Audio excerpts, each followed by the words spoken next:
Olá, professora, seja bem-vinda. Gabriel, vamos começar mais uma live do NAF.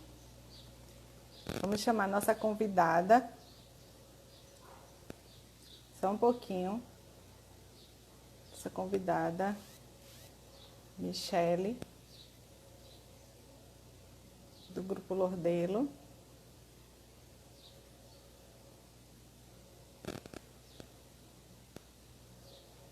Só aguardando.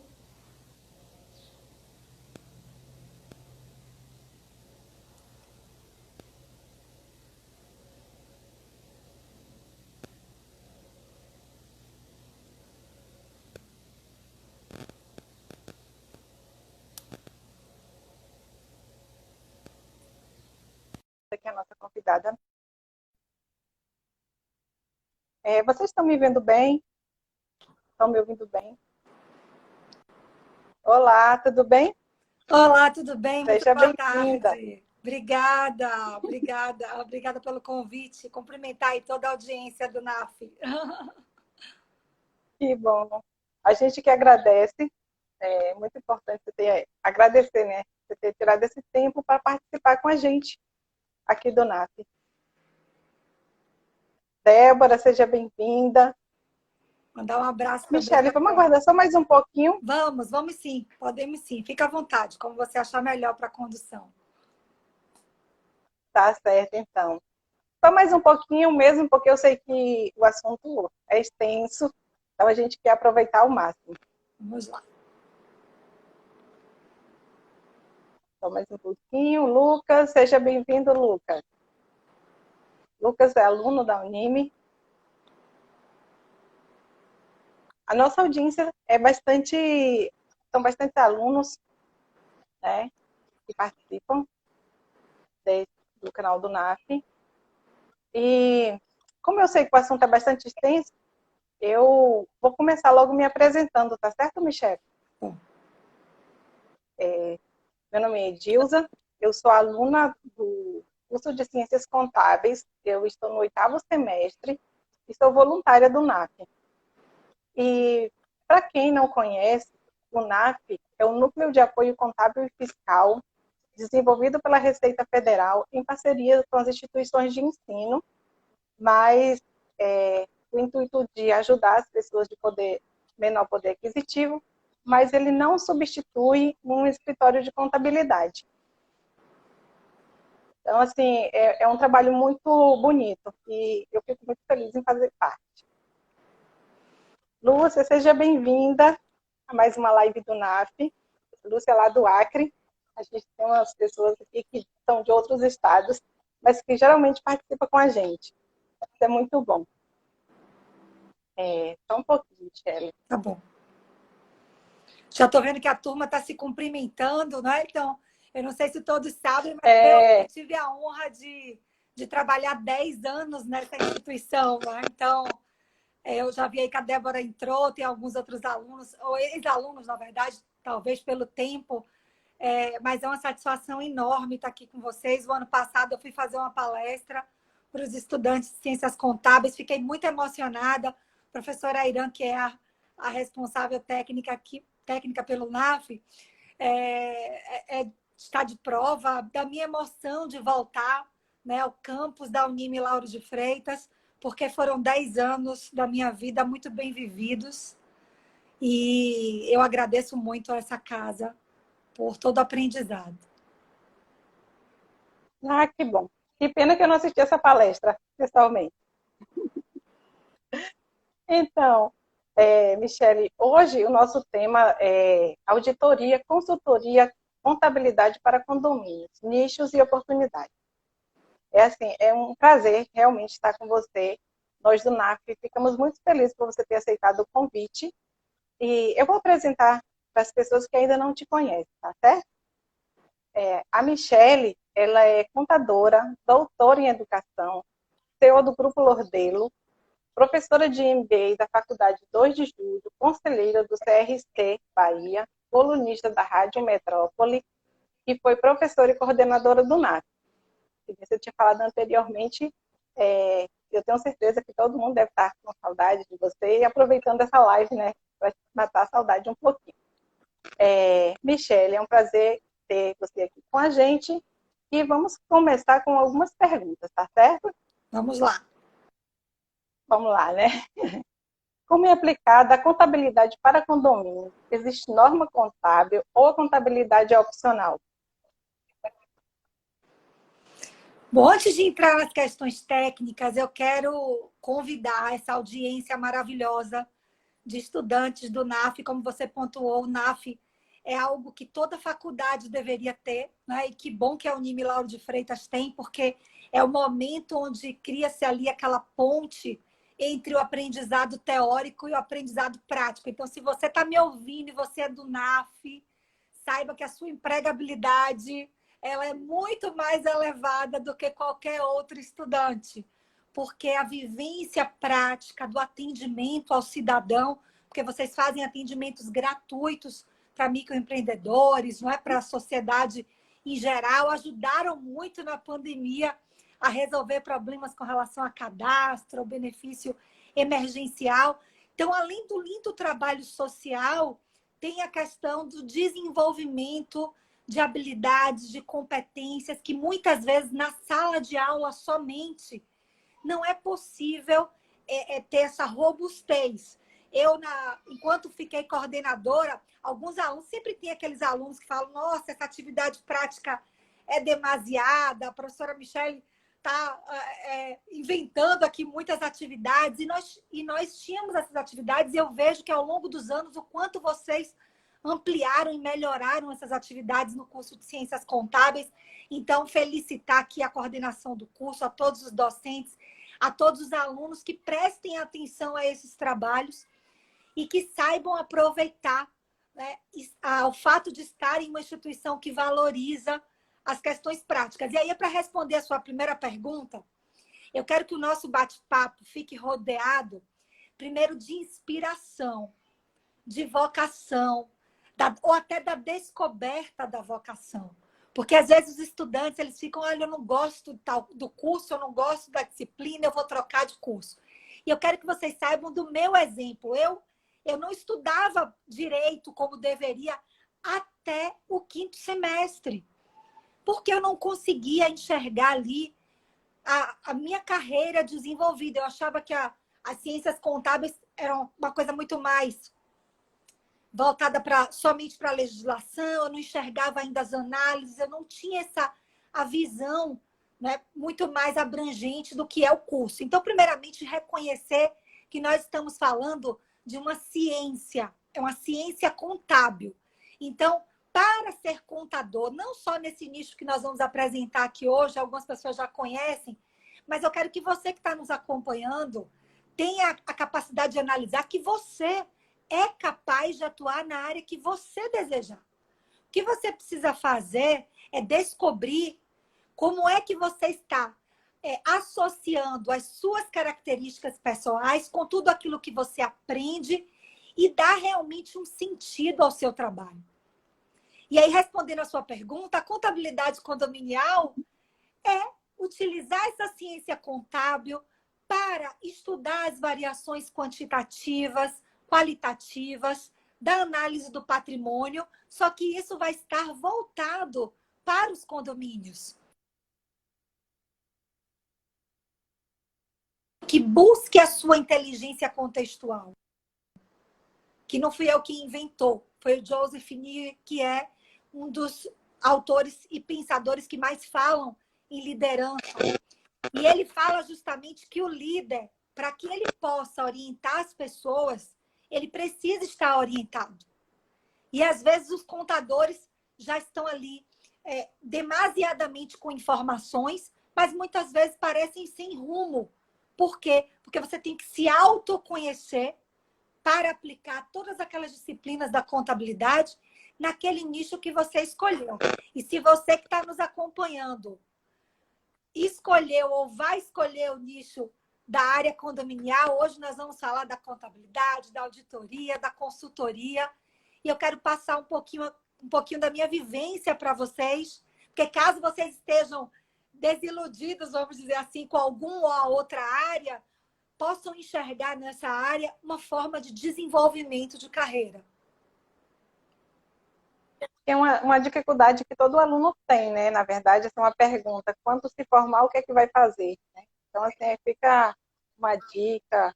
Esse momento vai ser muito bom para aprender. Eu queria aproveitar só a sua fala para me permita que essa construção da carreira ela tem que ser na faculdade. Eu vou citar aqui o meu exemplo. Eu queria logo fazer auditoria, então eu já queria ser auditora. Então, eu estagiei em 2 lugares com auditoria, mas eu não tinha ido profundamente para o escritório, para a empresa de contabilidade, porque para você ser auditor contábil, você tem que entender muito de contabilidade.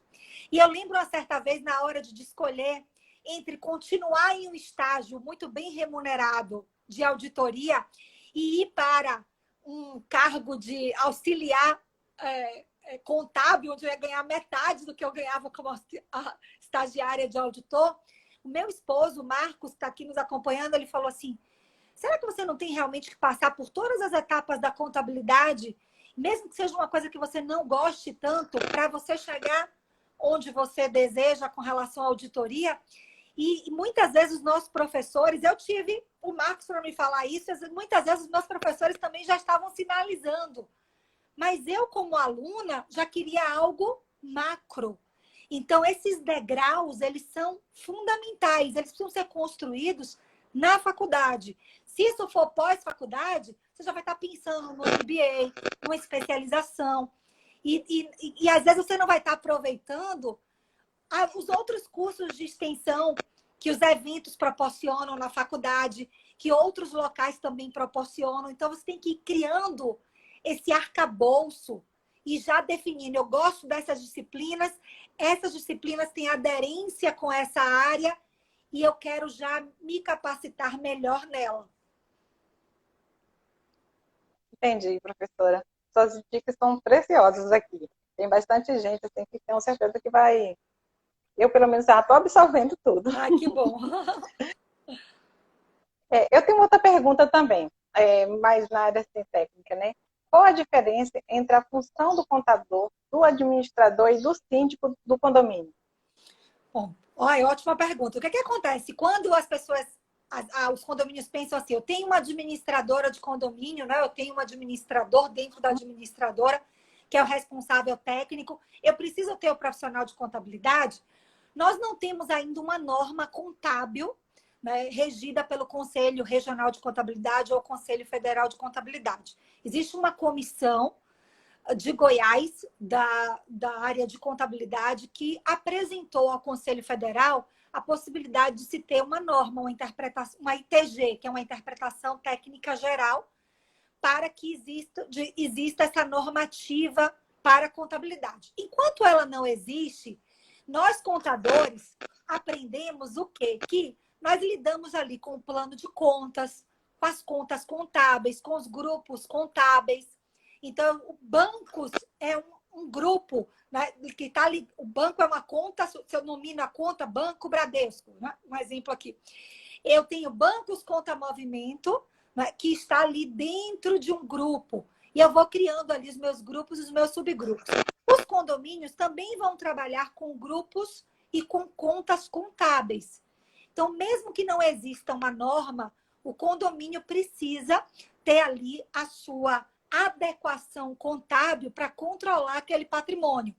Muitas distorções que são encontradas nas auditorias, já dando spoiler aqui, caso alguém pergunte o que é mais usual de nós encontrarmos, é essa falta de adequação da classificação. Então, se eu tenho uma classificação inadequada, eu vou gerar ali uma alocação inadequada daquela composição patrimonial. Então, o contador vai fazer esses registros, vai cuidar de toda a parte de classificação dos grupos, das contas, vai trabalhar com a realização das obrigações acessórias, entregas de declaração. Então, muito do que se faz na contabilidade empresarial, na contabilidade condominial também se faz, porque a principal parte do controle de patrimônio ela não muda.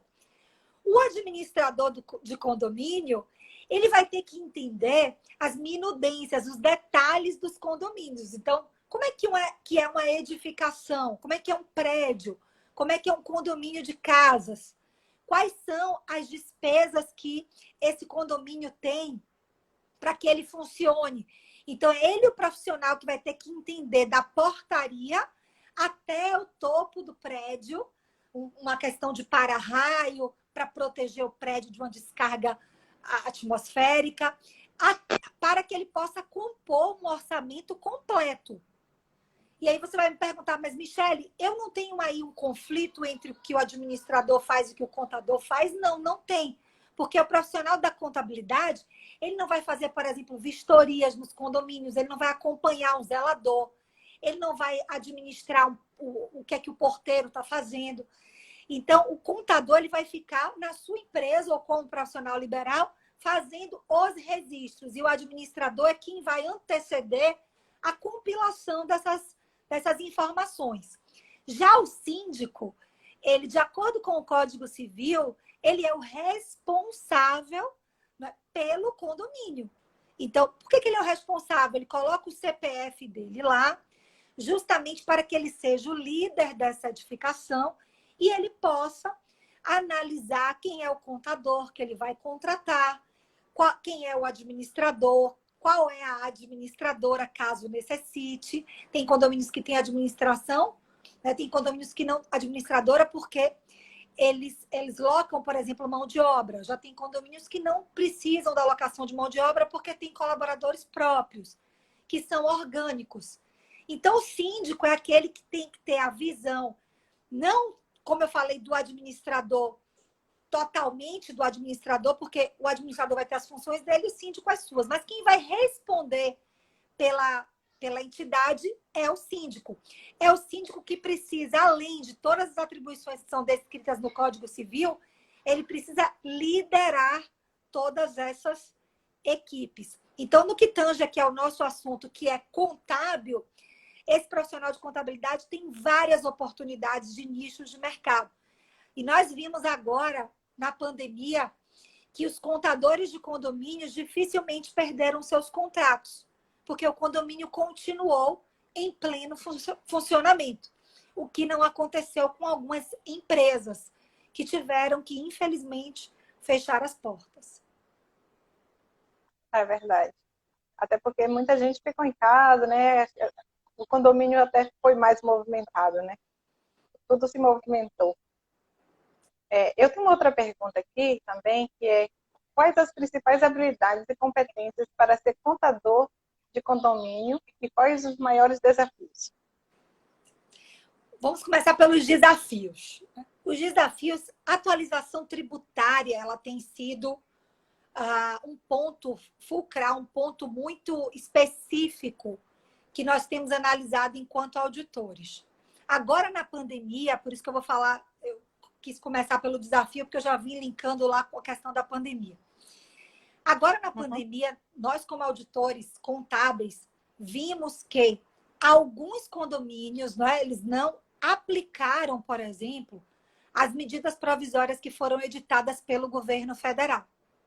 Então, os condomínios tiveram possibilidades de diminuir o valor do INSS por conta de uma redução lá na composição da guia do INSS através dos serviços autônomos, que é aquele sistema S, SESI, SENAI. Então, aquela juntada de entidades autônomas gera uma alíquota. Essa alíquota sofreu uma redução. Isso impactou diretamente na diminuição do INSS. Condomínios puderam parcelar o FGTS em 6 vezes. E assim como no âmbito privado, todos nós estamos acompanhando as questões de suspensão de contrato, de redução da jornada e da carga horária. Então, os condomínios também puderam aplicar essas medidas provisórias.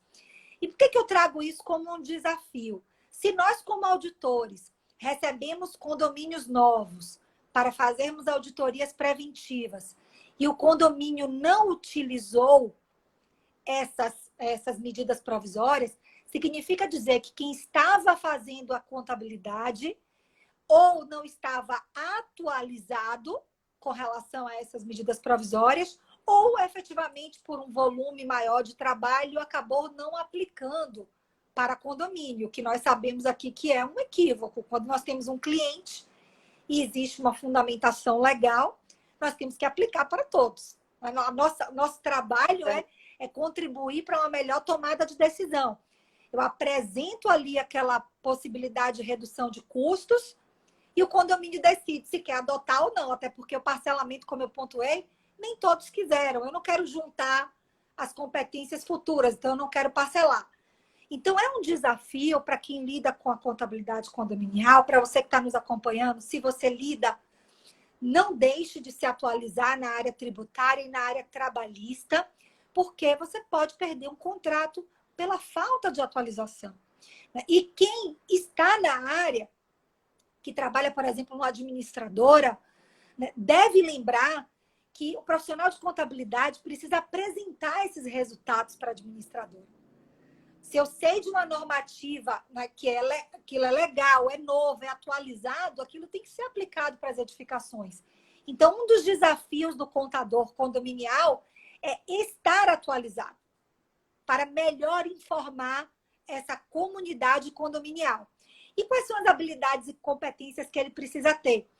Ele precisa saber planejar esse trabalho voltado para o orçamento.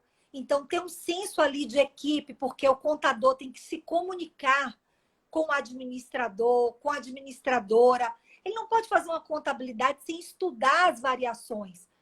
Ora, se eu tenho uma pasta de condomínio, quem mora em condomínio aqui, eu trabalho num prédio, sabe que nós vamos ter as despesas ordinárias comuns.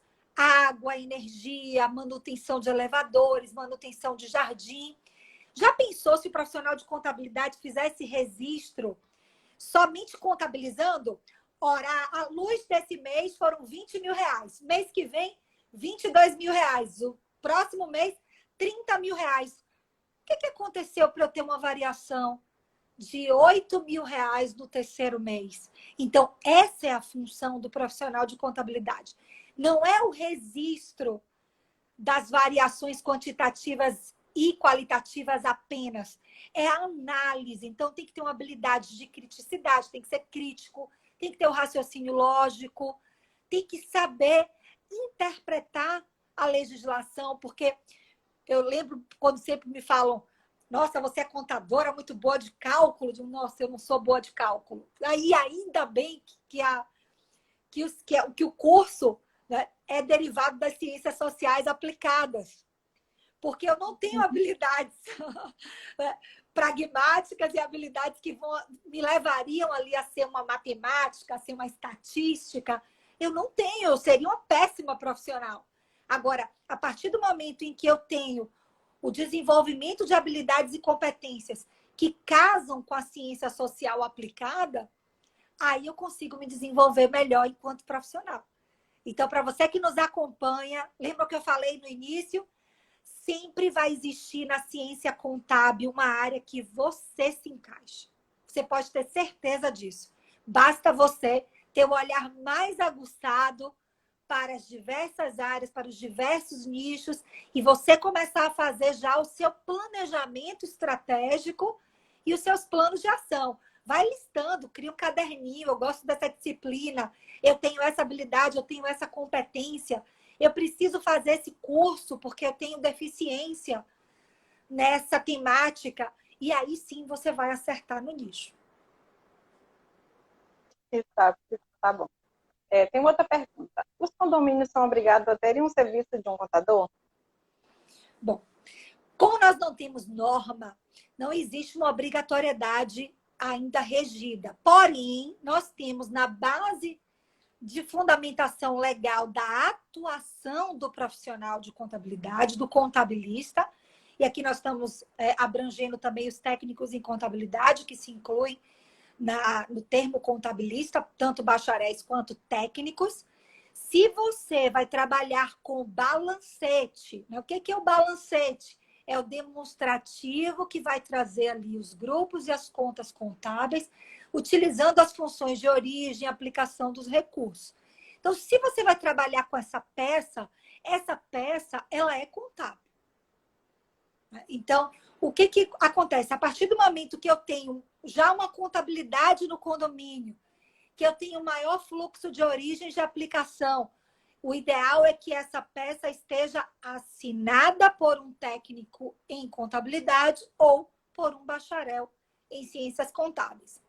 Se nós estamos falando aqui de um condomínio que tem um colaborador, né, apenas, Michele, eu preciso, depende de como é que você vai tratar aquele registro. Né? Então, se eu tenho grupos, se eu tenho contas, se eu tenho demonstrativos de receitas e despesas, né, se eu tenho ali o pagamento de tributos, se eu tenho a elaboração e entrega das declarações, qual é o profissional que vai, de fato, ter todo o know-how para fazer isso? É o profissional de contabilidade. Tá certo. Professora Michele, a gente tem uma pergunta aqui da Débora, e ela pergunta, os princípios contábeis de contabilidade de condomínio seguem as mesmas normas de entidades sem fins lucrativos? Atualmente, sim. Porque como nós não temos uma norma contábil, geralmente toda vez que ligam, inclusive para o Conselho Regional de Contabilidade, e fazem esse questionamento, o Conselho faz a orientação de que siga esses princípios. Até porque os princípios que nós estamos falando se eu tenho um condomínio que pode atuar com regime de competência, né? Todos sabemos o registro do fato gerador quando da ocorrência dele, existem condomínios que vão trabalhar com regime de caixa. Só que tem outros princípios que eu vou ter que seguir. O que difere, por exemplo, de uma associação, até para termos mais práticos, é que na contabilidade de associações, nós vamos ter a exigência do balanço patrimonial e da demonstração do resultado do exercício. O que, no caso, para condomínios, nós não temos ainda. Entendi. Então, tem uma outra pergunta aqui. O que faz a auditoria contábil de condomínio e quem pode exercer essa função? Acho que até anteriormente você tinha até um pouco respondido essa pergunta. Eu falei que eu ia dar um spoiler, porque nas auditorias nós descobríamos que a falta de atualização tributária era bem abrangente. O auditor contábil, de uma forma geral, tirando a questão de condomínio, o que ele vai fazer? Ele vai trabalhar com procedimentos, com testes, ele vai buscar ali naquela documentação a conformidade daquela evidência. Ele vai fazer uma análise de saldos, ele vai fazer análise tributária, ele vai fazer análise trabalhista, ele vai fazer análise contábil. Tudo isso vai estar pautado em normas, leis, regras e nos procedimentos. O auditor, ele não se vale de opinião, ele se vale de constatação. Então, ele pega o documento, verifica a fundamentação legal, a lei, a norma, o decreto, a portaria, a instrução normativa, e ele verifica se aquilo tem uma conformidade, uma adequação. Quando ele identifica que aquilo está inconforme, ele faz o registro com base nos testes substantivos. Eu tenho uma revisão analítica, que é uma revisão que vai trabalhar também com as demonstrações, e como o condomínio não tem, o auditor contábil ele se adapta a essa falta do balanço patrimonial e da demonstração de resultado do exercício. Mas ele encontra o principal objeto de trabalho, que é o documento. Então, o auditor, através do documento, constata, verifica se há conformidade ou não e faz as recomendações. Quando as pessoas falam que a auditoria é algo que busca ali fiscalizar, encontrar um culpado do condomínio, nesse caso, geralmente tem sido o síndico, nós, através de um conceito, nós podemos já demonstrar que aquilo que fiscaliza dificilmente recomenda. O que fiscaliza vai colocar algo que é impositivo. Eu vou te dar uma multa, eu não vou te educar, eu vou aplicar uma penalidade em você. Isso é de fiscalização. E a auditoria, quando ela recomenda, ela cria um campo muito propício para favorecer a gestão atual, porque às vezes a gestão atual não sabe que aquelas inadequações existem. Então, o auditor ele é um profissional independente que terceiro ali, externo àquela entidade, vai fazer essas análises. E quem pode fazer isso, no caso da auditoria contábil, é somente um bacharel em ciências contábeis. Eu quero aproveitar a audiência de vocês e aproveitar essa oportunidade e falar sobre o mercado, analisar as questões que vem ocorrendo, por exemplo, da quarteirização de serviços. Então, o contador, ele tem que... Ou ele é um profissional liberal, que apresentou uma proposta para o condomínio, ou ele é um contador vinculado à empresa que foi contratada. E que tem que ser uma empresa de auditoria. Então, o profissional tem o seu registro, a empresa também tem o seu registro, né? E quarteirizar esse serviço é colocar em risco aquele contrato e também quem está sendo auditado, o condomínio e, consequentemente, o síndico, que é quem responde com o seu CPF. Então, quando essa auditoria ela vai, por exemplo, para o juízo, ela vai para um processo litigioso, imagina se esse profissional foi parceiro de alguém que foi contratado, amigo de alguém que foi contratado, mas ele não tem vínculo com aquela empresa. Então, o mercado tem que estar também muito atento, porque às vezes as pessoas estão tentando driblar, elas não têm o profissional de contabilidade, né? Ou seja, não é uma empresa contábil, não é uma empresa com expertise em auditoria para condomínios, mas ela está querendo pegar o serviço e aí faz a chamada quarteirização. E o Conselho Regional também sabe que essas questões elas acabam infringindo, né, o próprio exercício, né, do contador. Perfeito essa explicação. Temos outra pergunta aqui. Quais são os principais motivos que levam o condomínio a solicitar uma auditoria? Bom, eu estou no segmento já desde 2004 e poucos são os condomínios que têm o propósito de buscar ali uma gestão, um acompanhamento, que é o que nós chamamos da auditoria preventiva mensal. Então, vamos associar com as médias e grandes empresas que têm auditoria interna e que depois contratam ali a auditoria externa. Essas entidades, elas têm muito mais chances de corrigir os seus processos full time. E eu ouso dizer que o full time, vamos dizer, na hora. Porém, mas se nós estamos falando numa temporalidade de daqui a um mês,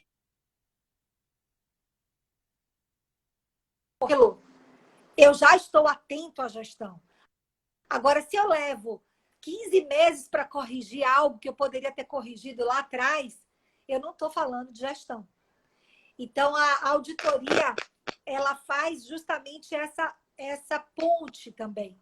Ela acaba, na preventiva, orientando, né, o que é que o condomínio, o que é que o síndico, o que é que a administradora e até mesmo o que é que o colega contador precisa, digamos, seguir para que fique em conformidade. E, infelizmente, isso é cultural. As pessoas geralmente contratam a auditoria só quando tem algum indício de fraude, de desvio, de má utilização dos recursos, ou quando o prédio já está ali deteriorado, ou quando o prédio sofreu algum tipo de penalidade, alguma multa. Aí sim o auditor ele é lembrado. Então, cabe a vocês, estudantes de ciências contábeis, que mudem essa realidade. E ao escolherem esse nicho, que cada vez mais levem essas informações do acompanhamento do auditor, e não do auditor como agente de fiscalização. É bem legal a sua colocação também. Tem uma outra pergunta aqui. Quais áreas o contador pode escolher para atuar como consultor condominial? A consultoria, queria só contextualizar um pouquinho da diferença entre a auditoria e a consultoria. Porque na auditoria nós vamos fazer a evidenciação, a constatação, a recomendação. Mas nós não vamos implantar algo para que ele entre em conformidade. Então, usando aqui não um conceito mais teórico ou trazendo algum autor, mas para falar a linguagem que vocês possam compreender, o consultor, ele é o detentor, ele é o expert, que ele vai precisar implantar e acompanhar aquela implantação. Então, vamos fazer aqui um recorte na área trabalhista. Então, eu sou um contador que domino o departamento de pessoal, gosto muito de todas as demandas, sei como fazer uma análise de convenção coletiva, de todas as rubricas de folhas de pagamento, domino todas as obrigações acessórias, social e todas as outras que compõem a área trabalhista, e eu quero contribuir para que os condomínios fiquem em adequação com essa área trabalhista.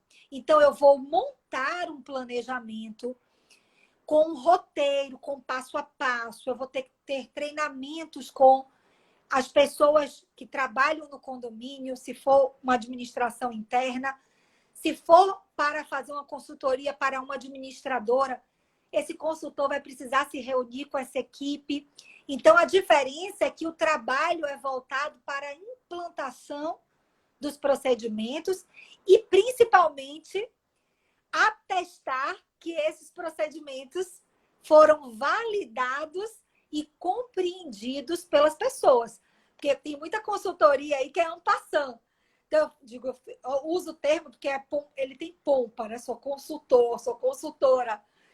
Mas muitas vezes você não acompanha o processo. Aquela pessoa da equipe continua fazendo aquele procedimento de forma equivocada. Então, o consultor, ele precisa finalizar o trabalho dele sabendo que os resultados do cliente foram alcançados, que nesse caso aqui são os condomínios. A Débora está comentando aí e já está se animando pela área. Ai, que bom!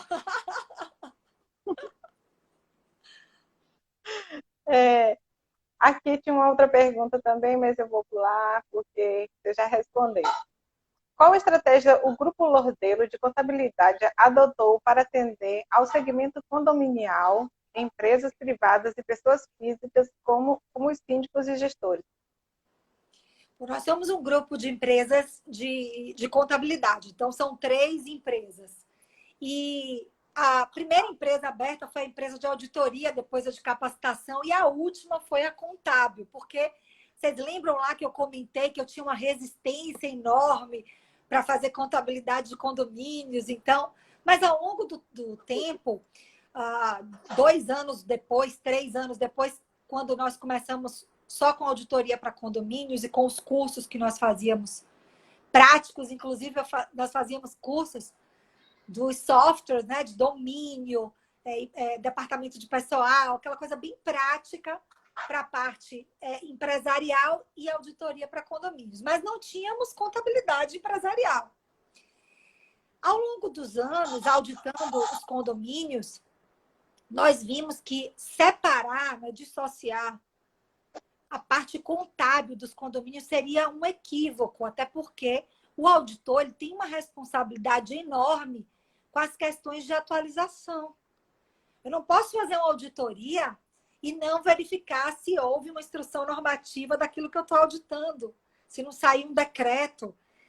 Eu não posso também fazer uma auditoria condominial e não acompanhar o que acontece no meio jurídico, assim como outras áreas. Mas falando da contabilidade, nós sentimos que precisávamos de uma empresa contábil, com profissionais atualizados, que isso seria, na verdade, um elo que nós teríamos, né, um tripé, trabalhando a auditoria com consultoria, a contabilidade atualizada e a capacitação, que são os cursos. E eu acredito que isso ajudou muito o Grupo Lordelo, porque a nossa essência educacional ela não se perdeu. Nós aprendemos internamente, nós nos capacitamos internamente, nós vamos para cursos, agora estamos fazendo online, e assim nós oferecemos os cursos online. São 6 cursos online voltados para condomínios. Mas dentro desses cursos, tem trechos ali de atualização contábil. Então, eu fico imaginando, se nós não tivéssemos o corpo funcional de pessoas atualizadas, nós teríamos alguns prejuízos das nossas auditorias, prejuízos de dar resultados para os nossos clientes. Então, a estratégia que nós usamos foi juntar essas empresas, por isso que é Grupo Lordelo, para melhor atender a todo esse segmento. E lembrando que nós não fazemos contabilidade para condomínios, porque para não conflitar com a auditoria para condomínios. Assim como uma administradora de condomínios não deve auditar condomínios, nós também, como profissionais da contabilidade, trabalhamos com a contabilidade empresarial, para que na hora que chegue um condomínio para fazer auditoria, não tenha nenhum conflito ali de interesses.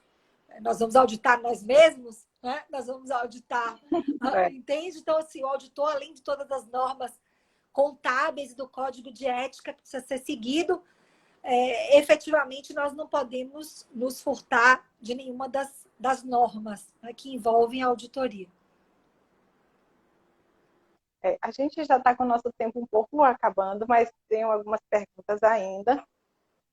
Nesses 3 nichos citados na live, como está o mercado de trabalho para o contador em cada um deles? Está ótimo. Lembra o que eu falei?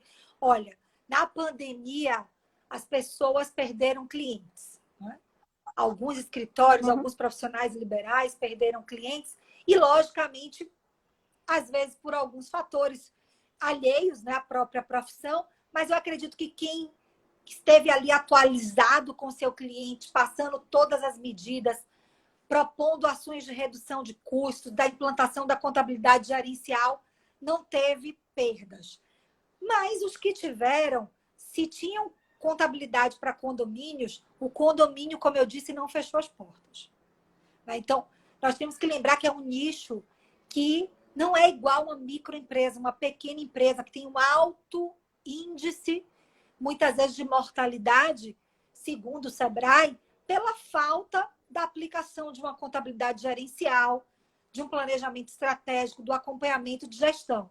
Então, você que está nos acompanhando, para fazer contabilidade de condomínios, imagina quantos condomínios nós temos só na cidade de Salvador. Você pode ser contador de algum condomínio até no interior da Bahia.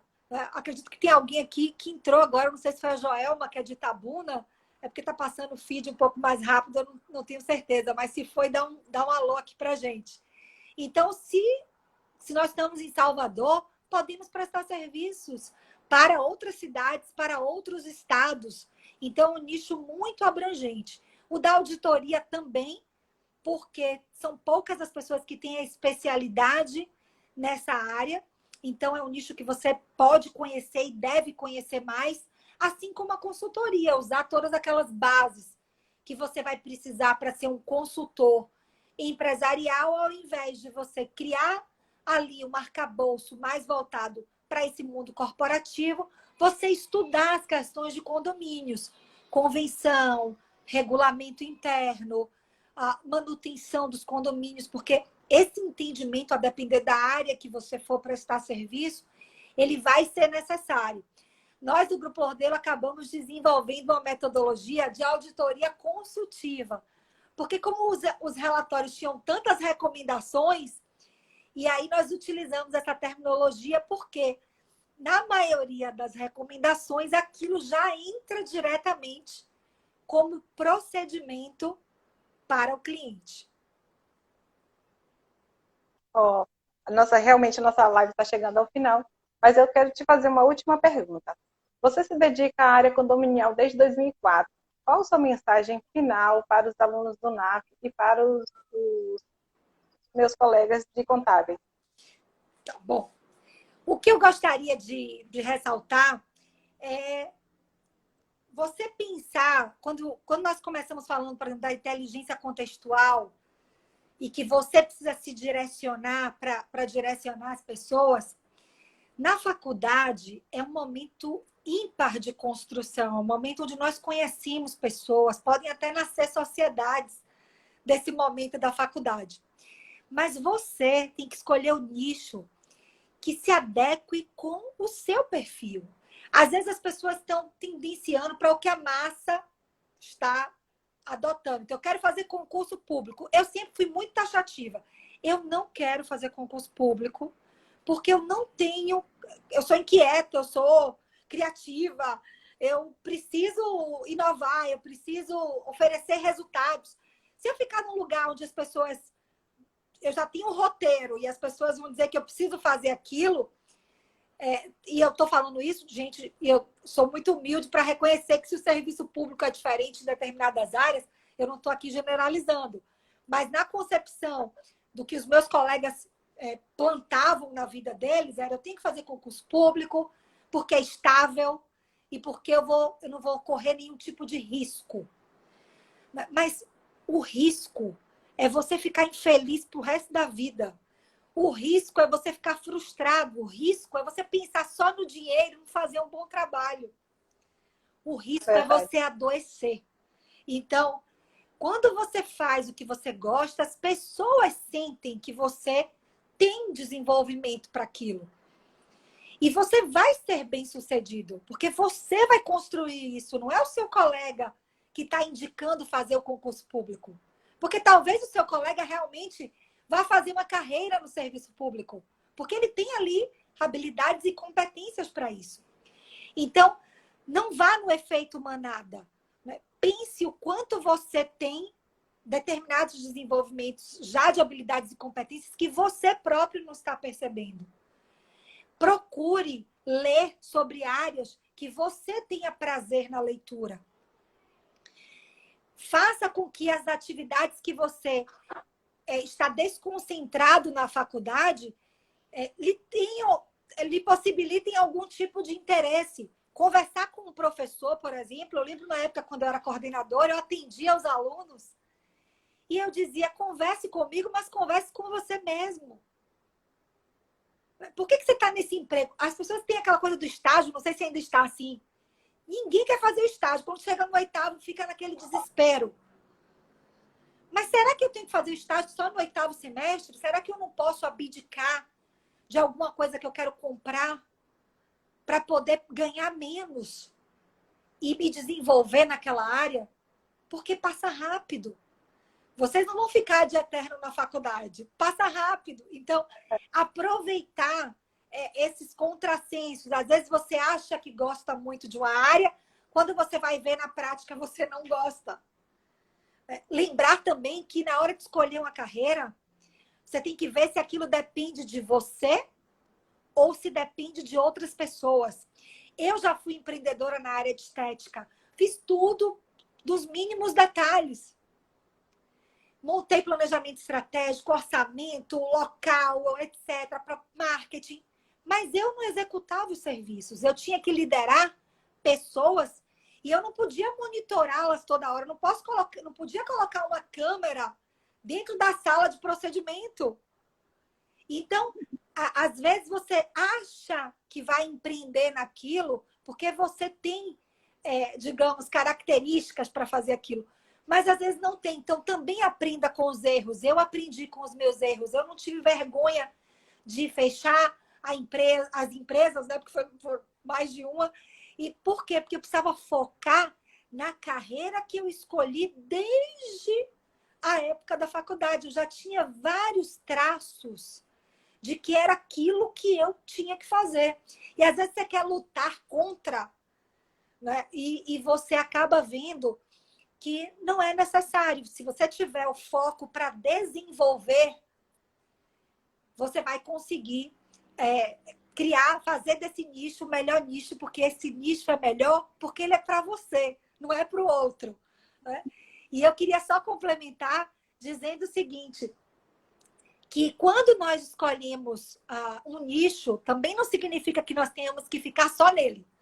Lembra que eu falei? Nós usamos o tripé da capacitação, contabilidade e gestão, que é auditoria e consultoria.